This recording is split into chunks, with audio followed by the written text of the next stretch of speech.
We need Greenland from a national security situation. It's so strategic. Right now, Greenland is covered with Russian and Chinese ships all over the place. We need Greenland from the standpoint of national security. And Denmark is not going to be able to do it, I can tell you.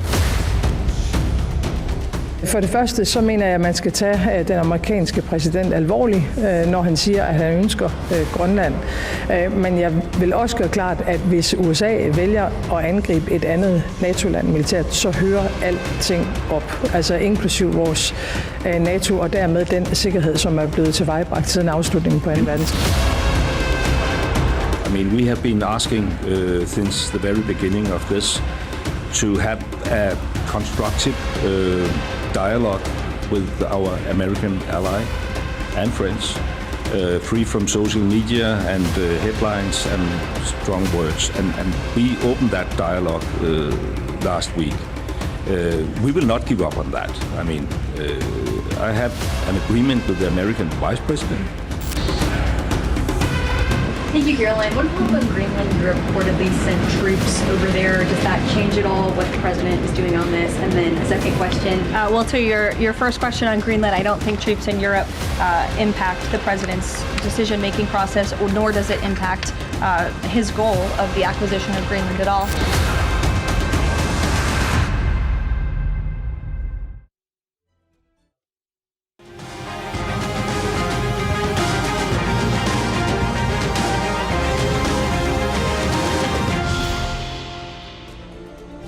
Selamat malam pemirsa, dunia sedang tidak baik-baik saja. Donald Trump kini menyulut api di jantung Arktik dengan ambisinya mencaplok Greenland. Tidak tanggung-tanggung ancaman tarif hingga pergerakan pasukan membayangi kedaulatan Denmark dan soliditas NATO. Ketika sekutu mulai saling gertak dan hukum internasional kehilangan tajamnya, apakah Greenland ini akan menjadi sumbu ledak perang global yang tidak terelakkan? Bersama saya Fitri Megantara, Top Issue hadir dengan tema Trump ancam caplok Greenland, perang dunia di depan mata.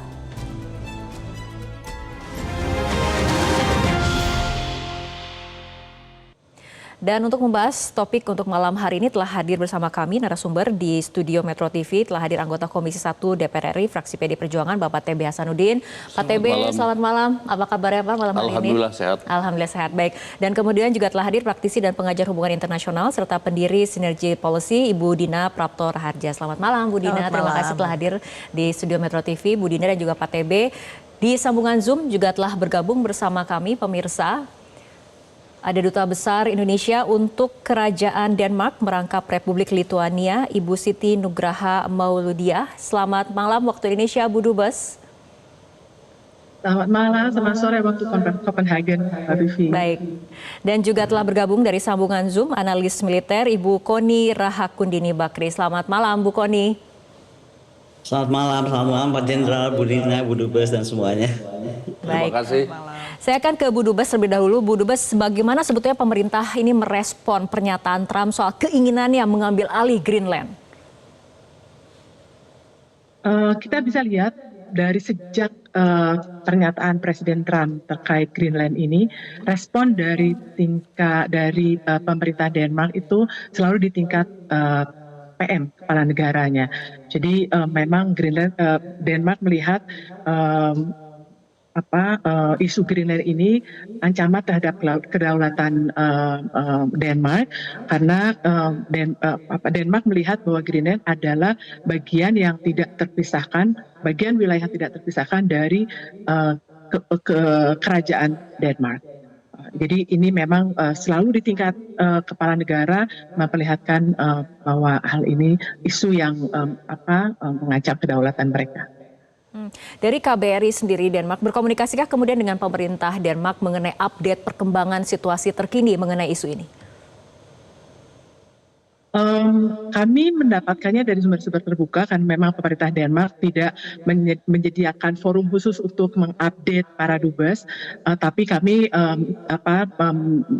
melalui network kami mendapatkan update seperti misalnya saya bertemu dengan ketua komite parlemen, ketua komite foreign affairs di parlemen misalnya, yang kemarin waktu bertemu beliau menyampaikan update mengenai persiapan pertemuan parlemen yang sudah terlaksana bulan hari Jumat kemarin. Ada 11 orang anggota Kongres Amerika Serikat yang datang ke Greenland yang diterima oleh anggota parlemen di Denmark yang juga waktu itu juga dihadiri oleh PM Mette Frederiksen. Oke, Bu Dubes, mungkin dari pandangan Anda juga ini kan Greenland ini sendiri kan merupakan wilayah semi otonom Denmark. Artinya apakah ada beragam respon antara kemudian warga Greenland dengan juga warga Denmark atau seperti apa? Responnya satu, semua mendukung tetap Greenland tetap di Denmark. Jadi pemerintah Greenland sendiri yang dikepalai oleh PM Frederik Nielsen sudah menyatakan bahwa Greenland, dalam hal ini masyarakat Greenland sudah memilih untuk tetap dengan Denmark, menjadi bagian dari EU dan menjadi bagian dari NATO. Sementara di Greenland sendiri kan jaraknya sekitar 4 jam perjalanan dengan udara dari mainland Denmark ya. Di Denmark sendiri kemarin baru ada demo besar-besaran di 4 kota besar di Denmark, itu yang masyarakat diikuti oleh ribuan masyarakat Denmark yang menyatakan dukungan terhadap rakyat Greenland untuk tetap bersatu di Denmark. Jadi solid, tidak ada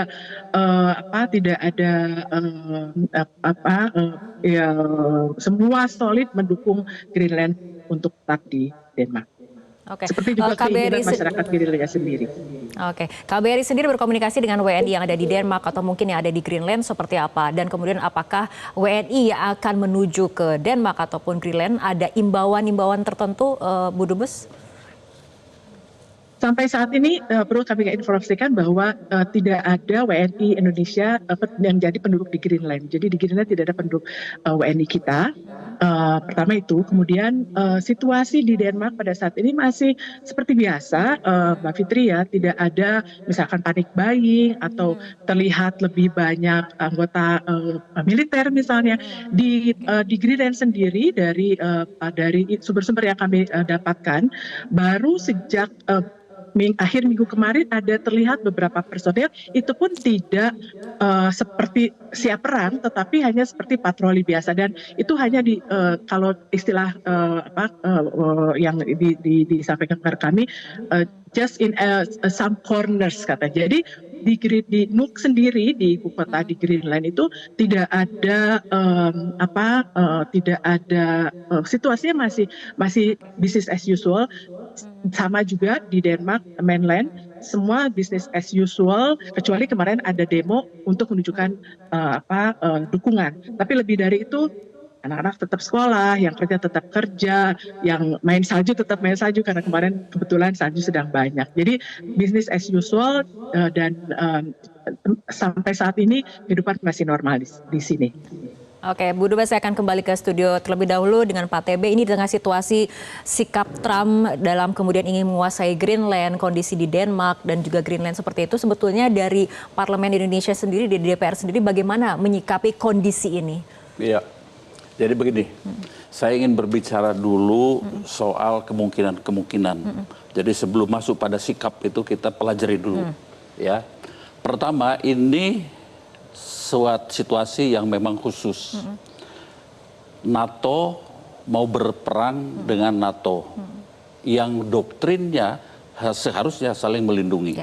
Ya, sehingga timbul pertanyaan dalam diri pribadi saya, ini hanya sekedar test case ya untuk seluruh dunia, bahwa jangan mengecam saya soal penculikan Maduro. Ya, kami punya kekuatan apapun, jangankan Anda, NATO pun kami akan lawan. Itu yang pertama. Ya, yang kedua, memang ada niat untuk membutuhkan Greenland ini sebagai sumber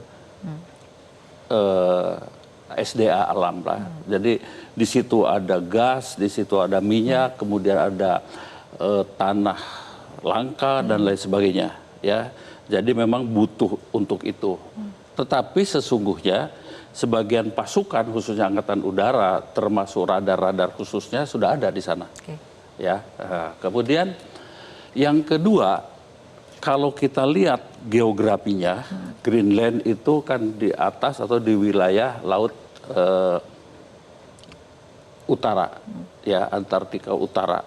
Jadi kalau kita lihat Atlantik Utara itu, kalau ada imajinasi penembakan peluru kendali nuklir dari Rusia atau dari Cina ke arah itu, maka lintasannya di situ. Situasi atau tempat yang paling strategis memang Greenland untuk bisa menghadang, menyekat, dan kemudian mengawasi Laut Atlantik Utara kalau terjadi perang. Hanya saja kenapa kemudian harus dikuasai seluruhnya, itu menjadi pertanyaan, ya. Sehingga kira-kira saya tidak melihat pada suatu saat dia akan sungguh-sungguh menggunakan kekuatan militernya untuk mengambil Greenland dan mau berhadapan dengan negara-negara seperti sekarang ini, ya. Inggris sudah siap, Prancis sudah siap, dan beberapa negara lain untuk siap menghadapi. Bahkan saya dapat informasi sebagian dari beberapa perwiranya sudah disiapkan ke Greenland untuk persiapan melakukan latihan bila keputusan itu dilaksanakan dengan melakukan tindakan militer. Oke, tapi Anda sendiri tidak melihat ada keseriusan Amerika untuk melakukan aksi militer di Saya Greenland? belum melihat keseriusan. Harus kita trennya nanti kita lihat. Nah, lalu sekarang kalau ini serius dilakukan oleh Trump untuk mengambil Greenland dan baru saja ya menculik Maduro, saya tidak melihat Kementerian Luar Negeri ini sedikit quote and quote sibuk. Kementerian Luar Negeri ini punya perwakilan di mana? Di PBB. Harusnya PBB itu diwarnai oleh kita. Ya, negara Indonesia kan negara termasuk besar juga, menyampaikan tentang perlunya perdamaian di dunia. Oke, baik. Itu. Oke, ya. baik. Sebelum membahas mengenai langkah yang harus dilakukan oleh pemerintah Indonesia, Bu Dina, tapi tadi menarik Pak TB mengatakan sampai saat ini belum melihat ada keseriusan ancaman dari pernyataan Trump sendiri menguasai Greenland. Anda sendiri bagaimana pandangannya setelah Venezuela? Ini kenapa Greenland yang menjadi target dari Trump ini?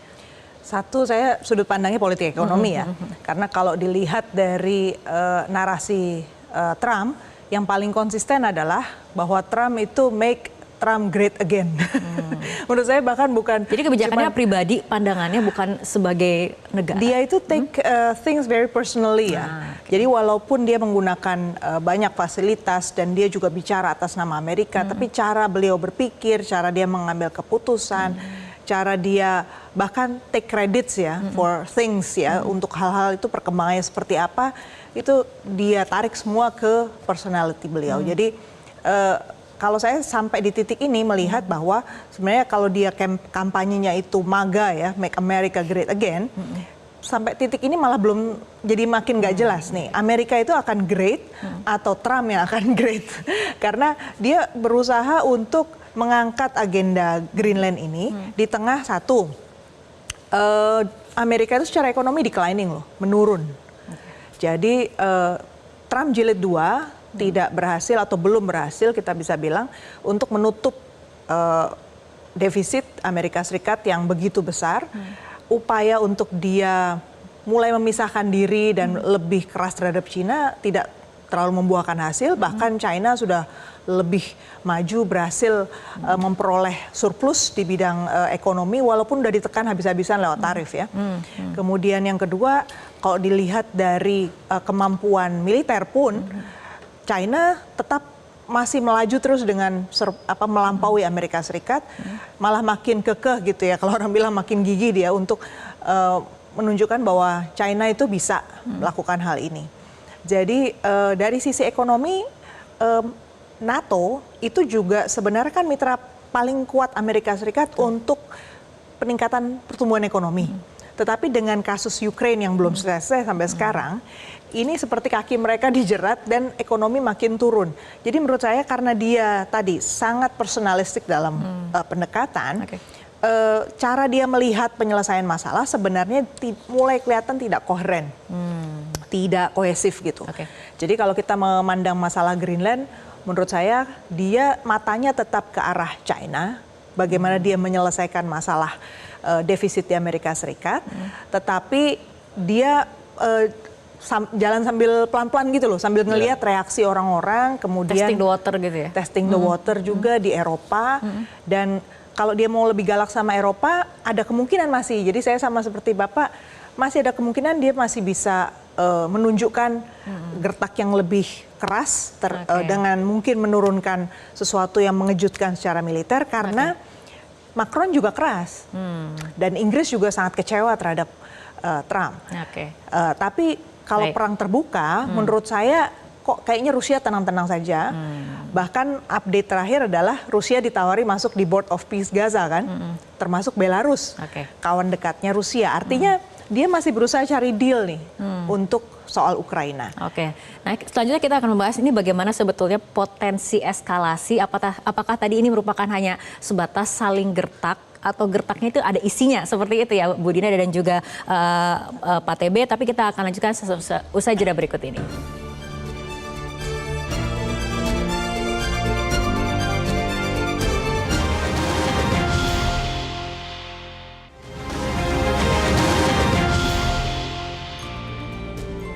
Pemirsa, kita akan lanjutkan kembali perbincangan. Bu Kony, tadi sebelum jeda kita sudah banyak berbincang mengenai dari segi militer dan juga politik ekonomi. Tapi dari pandangan Bu Kony sendiri, melihat kemudian pergerakan ada sejumlah negara NATO yang mengirimkan pasukan ke Greenland untuk mengikuti latihan bersama dengan Denmark.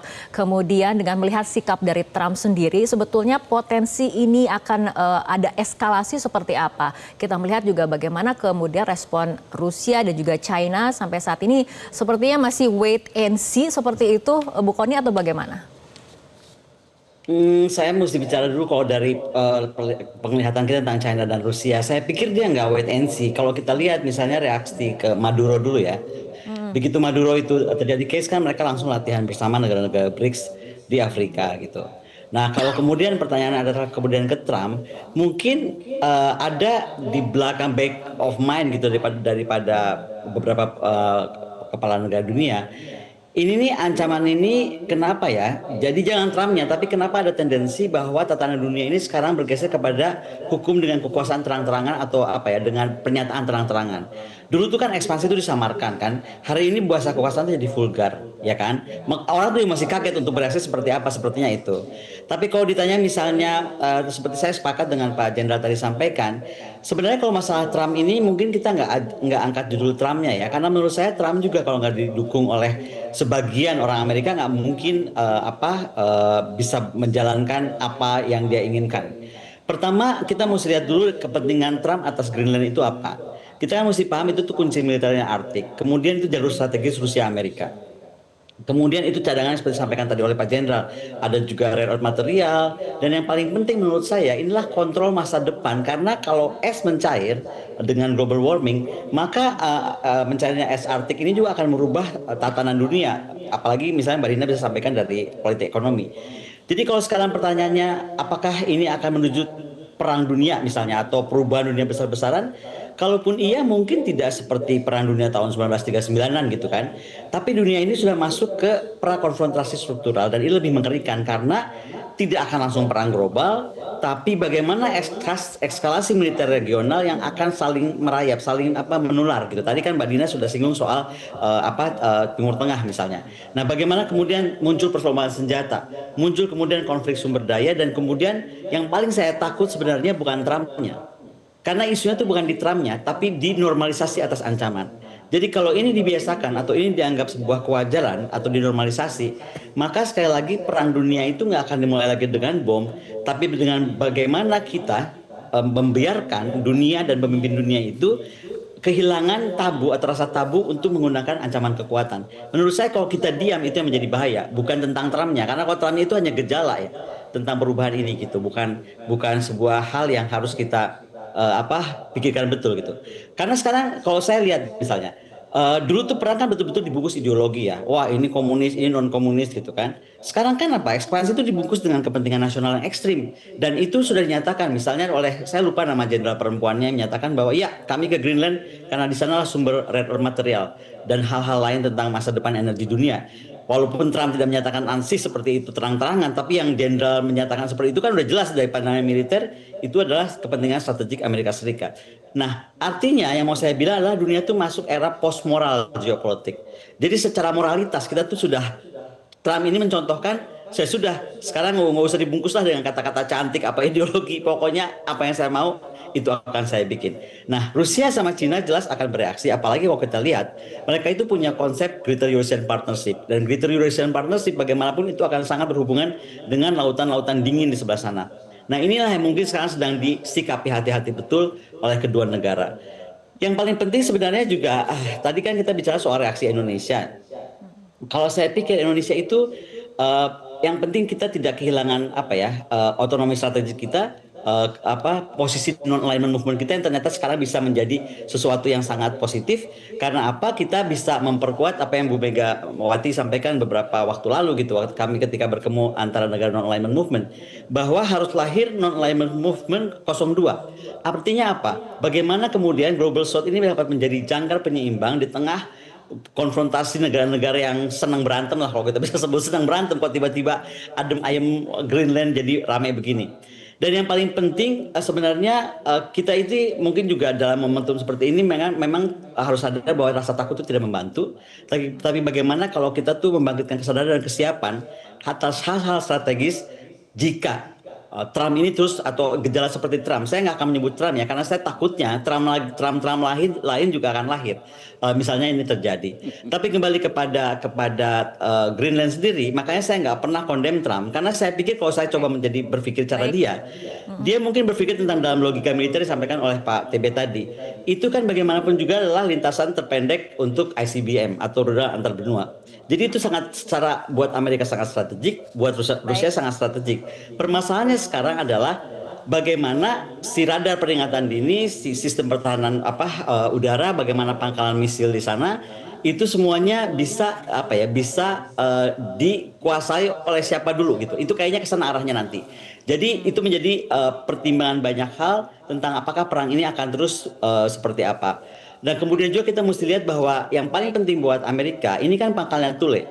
Dia itu adalah Prolific Space Base yang punya Amerika Serikat, dan itu mata telinganya Amerika. Itu mungkin selain masalah sumber daya adalah masalah tadi Arktik mencair, kemudian itu masalah daerah mata telinga, radar anti rudal di situ, pelacakan satelit di situ dan lain-lain di situ.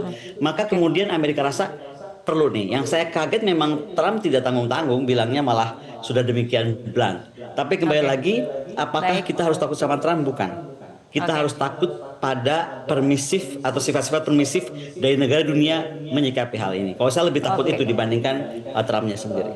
Baik, Bu Kony, saya akan kembali ke Bu Dubes terlebih dahulu. Bu Dubes, tadi kita memang sudah banyak memperhatikan dari segi militernya, Bu Dubes ya. Tapi dari segi upaya diplomasinya, dari pandangan Anda, dari pantauan Anda, ini bagaimana kemudian perkembangan kesepakatan ataupun apakah ada rencana untuk pertemuan kembali upaya diplomasi antara pihak dari Denmark, Greenland, dan juga Amerika Serikat? Pertemuan tingkat Menlu sudah dilakukan atas inisiatif Menlu Loke di DC hari Minggu yang lalu, hari Rabu minggu yang lalu. Kemudian pertemuan di parlemen juga sudah, dan sekarang memang tadi sudah saya sampaikan karena Presiden Trump sudah memberikan ancaman menaikkan tarif, responnya adalah pertemuan summit di Brussel hari Jumat, hari Kamis besok, karena hari Jumat rencananya Presiden Trump akan mengumumkan tarif. Jadi mungkin di situ belum ada lagi rencana untuk pertemuan lagi, tapi kan seperti kita ketahui hasil dari pertemuan Menlu Loke dengan Wakil Presiden J.D. Vance di DC kan ada terbentuknya working group, walaupun interpretasi working group itu saling belum sama ya, tapi mungkin nanti dilihat pertemuannya itu dalam konteks working group itu, tapi belum ada rencana sampai sekarang. Oke, baik, kembali ke Pak TB. Ini tadi sempat disinggung oleh Bu Kony juga mengenai politik bebas aktif seperti itu ya. Mengaplikasikan politik bebas aktif di tengah kondisi saat ini seperti apa ketika ada sebuah negara yang nampaknya merusak sebuah tatanan hukum internasional seperti itu? Iya, saya kira kita harus bersuara. Banyak yang bicara ya, diskusi. Kalau Amerika mau dengan kekuatan senjata seperti itu, kita mau apa? Ya nggak bisa begitulah, ya. Ada cara-cara kita memiliki kemampuan diplomasi lain dan sebagainya dalam prinsip bebas aktif, begitu. Jadi ya bebas tapi juga aktif. Diwujudkan kita punya para diplomat di PBB, ya disuarakanlah tentang kedamaian dan lain sebagainya. Kalau sekarang ini saya tidak melihat, ya. Situasi di Iran juga kita kan terlalu tiarap, ya. Kemudian situasi diculiknya Maduro itu juga kita belum bersuara secara keras, ya. Tidak usah khawatir, bicarakan saja bahwa ada aturan-aturan internasional yang harus kita taati bersama sebagai bangsa di dunia ini. Disampaikan dengan baik, ya, dan sampaikan saja ini aturan yang tidak boleh dilanggar oleh siapapun dengan kemampuan seperti apapun. Dan juga ada hak-hak azazi dari tiap negara, tiap manusia di dalamnya untuk bisa menyuarakan itu di PBB.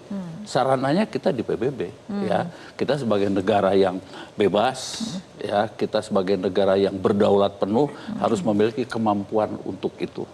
Kalau soal Trump saya setuju, ya begini, saya tidak melihat bahwa pada suatu saat akan terjadi perang antara Eropa Barat dengan Amerika. Kita lihat sejarah terjadinya NATO itu kan mulai dari Perang Dunia Kedua. Ya, Perang Dunia Kedua kemudian memiliki ancaman yang sama, dibentuklah NATO. Mereka sudah sekian puluh tahun, mulai dari Tamtama, Bintara, para perwira prajurit NATO berlatih dan menghadapi katakanlah ancaman-ancaman yang ke NATO, termasuk di dalamnya pengerahan pasukan di beberapa wilayah. Kalau itu kemudian pecah, bertempur, rasanya masih jauh lah, ya masih jauh. Dan mungkin akan ditentang oleh para perwira-perwira NATO-nya sendiri. Mengapa kita harus bertempur sesama?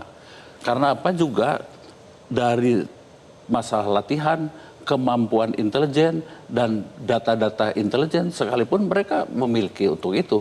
Jadi rasanya jauh kalau sampai ada peperangan, apalagi dari masalah Greenland itu masuk ke masalah Perang Dunia Ketiga. Terlalu jauh lah. Terlalu ya. jauh, okay. Tidak mungkin ya saling menembakkan dengan senjata nuklir antara Amerika dengan Prancis misalnya, ya begitu. Okay. Kemudian yang dikhawatirkan adalah yang lain. Nah, begitu. Yang lainnya kita bahas nanti. Kita bahas nanti. Usai jeda, Bu Dina juga ditunggu pandangannya, tapi kita ikuti jeda berikut terlebih dahulu.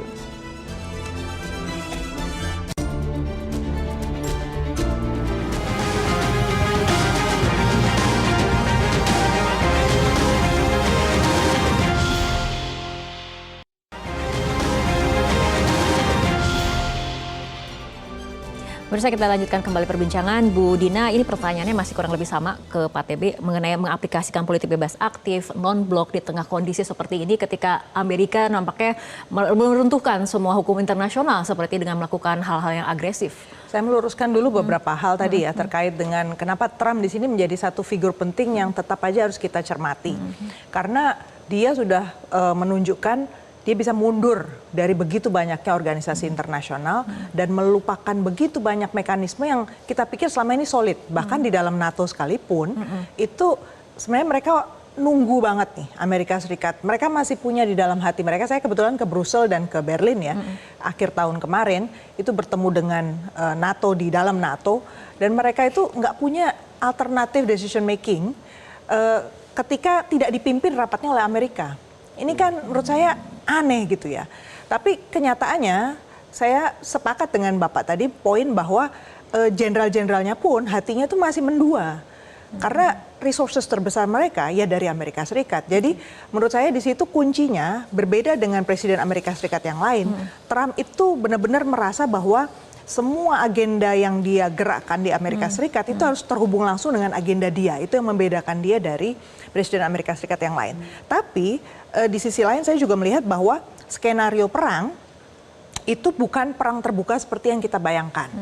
Karena yang dia justru yang harus diwaspadai dari negara seperti kita itu adalah ekstraksi sumber daya alam habis-habisan, menjual bangsa kita tanpa kita sendiri sadar, sementara kelas bawah dan menengah yang kurang mampu itu menjadi semakin besar.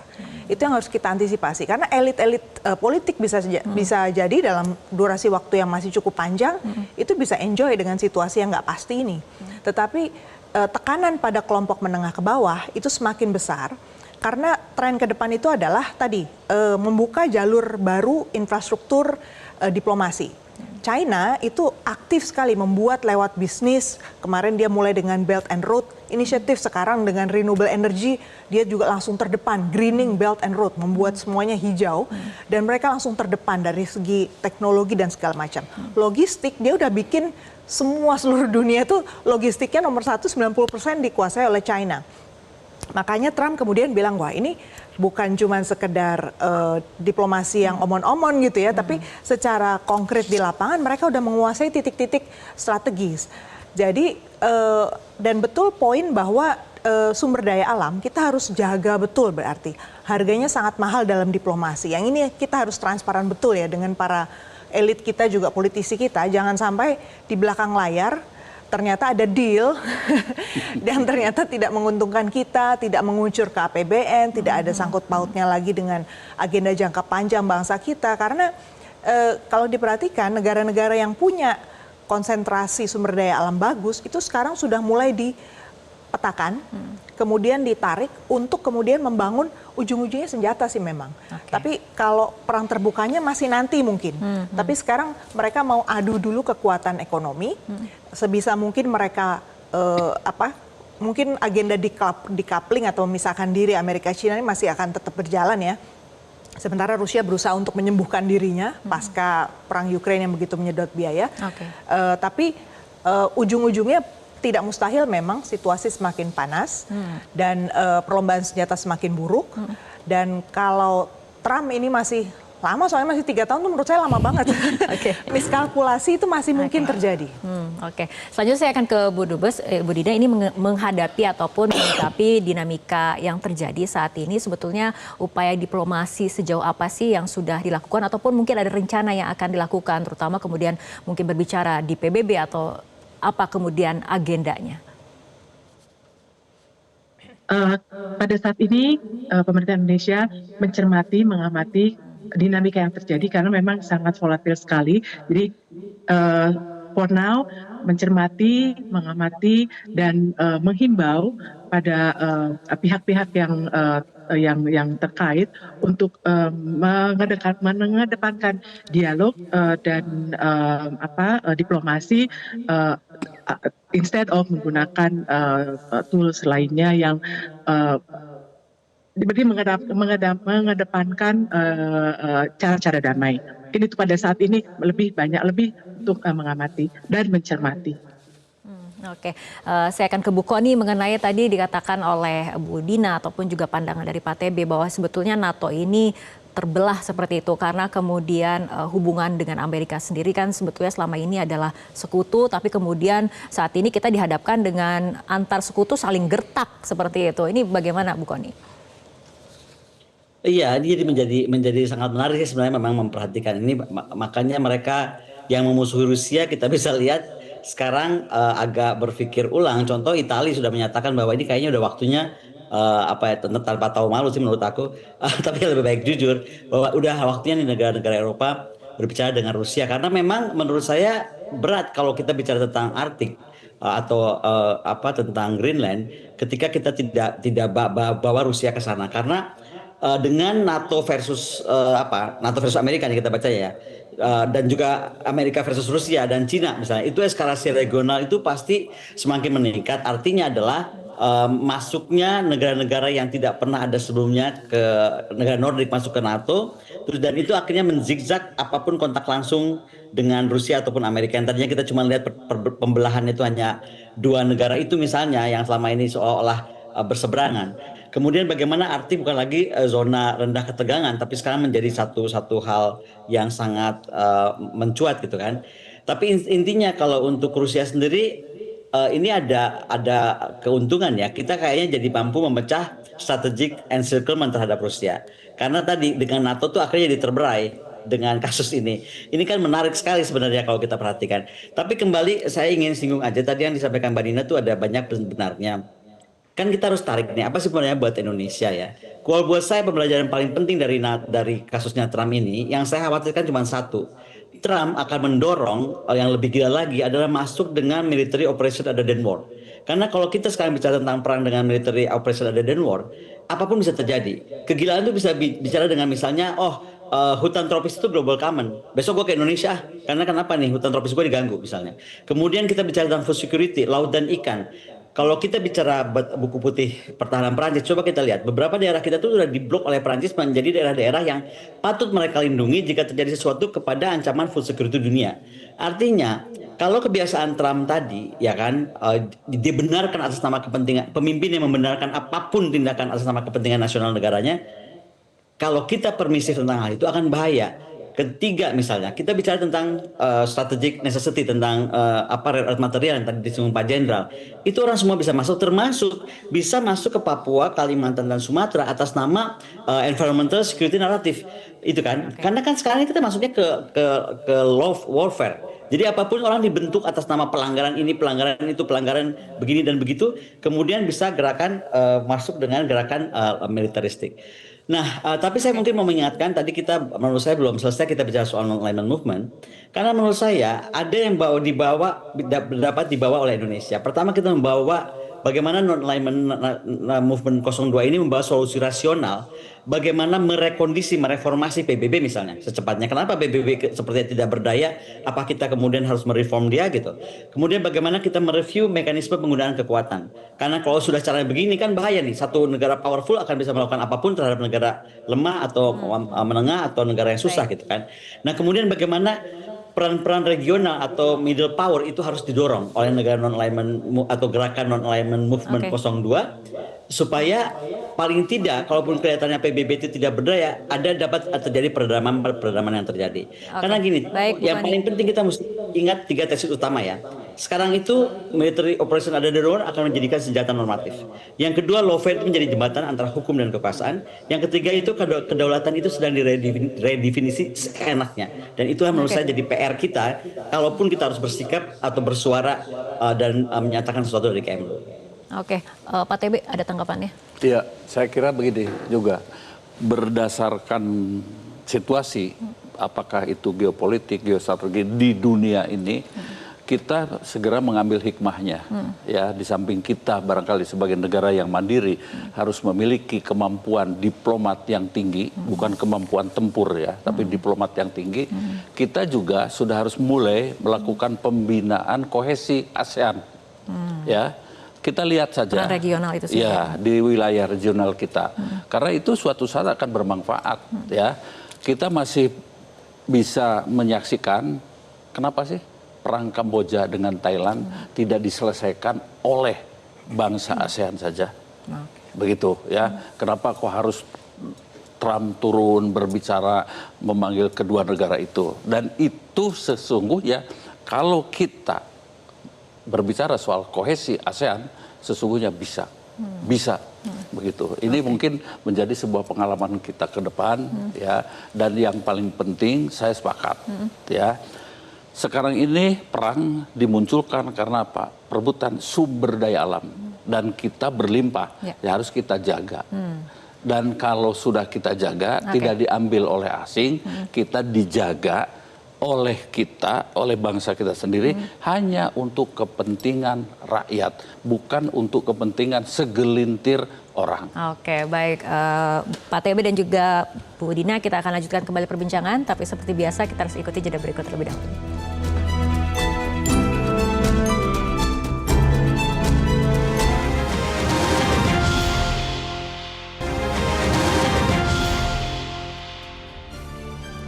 Pemirsa, kita lanjutkan kembali perbincangan. Saya akan ke Bu Dubes. Bu Dubes, artinya untuk langkah selanjutnya yang akan diambil ataupun upaya-upaya yang akan dilakukan, karena kita lihat bagaimana kemudian dinamika yang terjadi saat ini mungkin masih akan sangat tinggi terjadi, akan seperti apa Bu Dubes?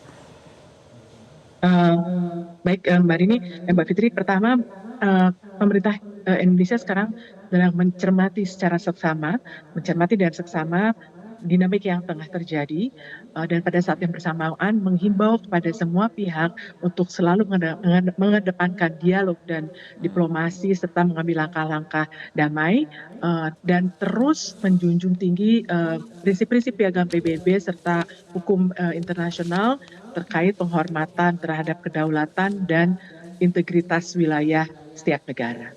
Tuh, Mbak Fitri. Oke, baik. Saya akan bergeser ke Bu Kony kalau seperti itu.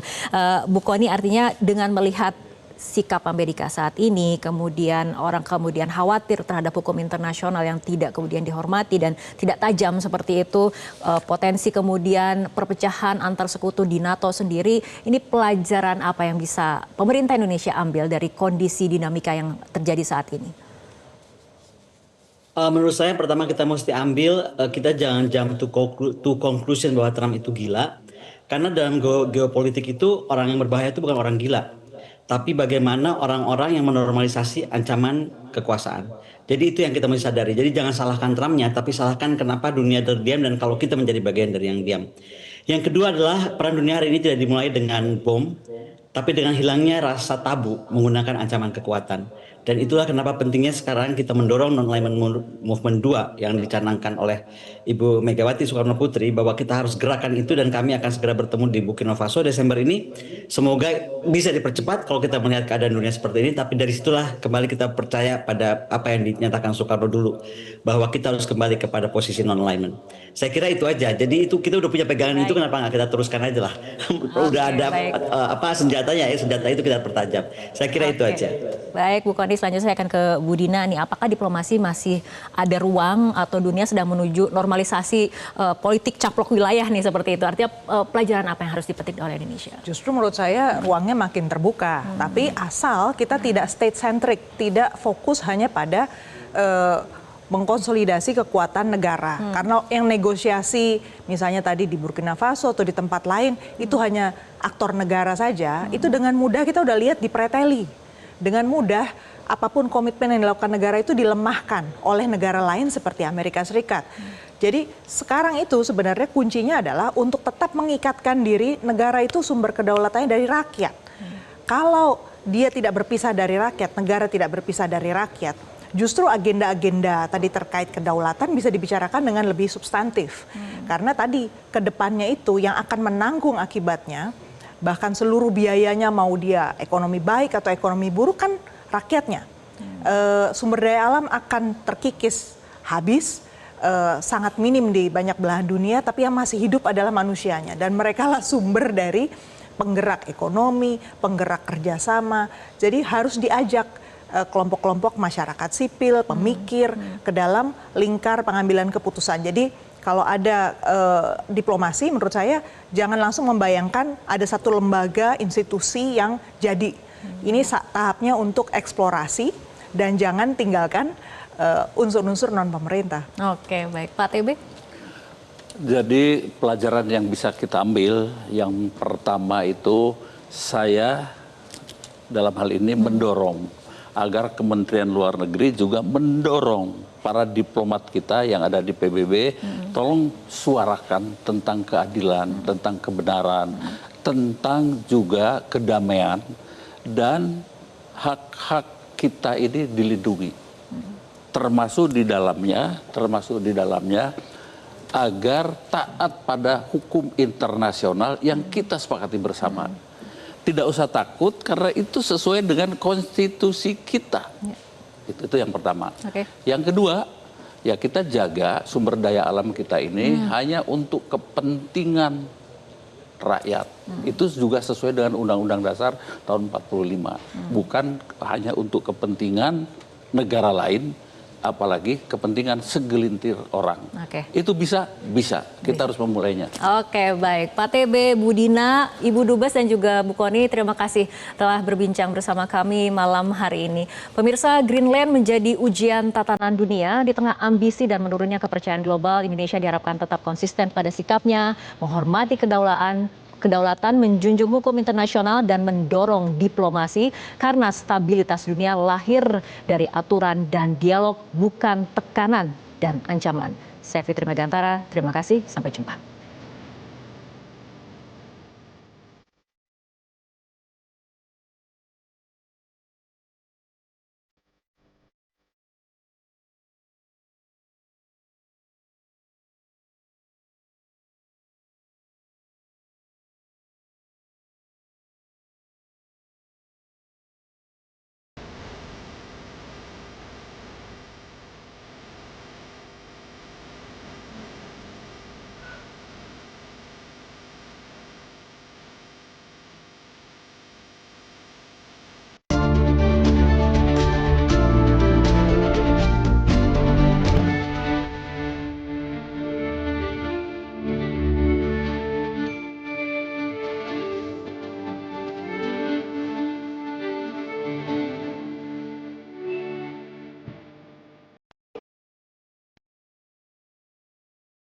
Metro TV. Jelajahi cara baru mendapatkan informasi. Download Metro TV Extend sekarang.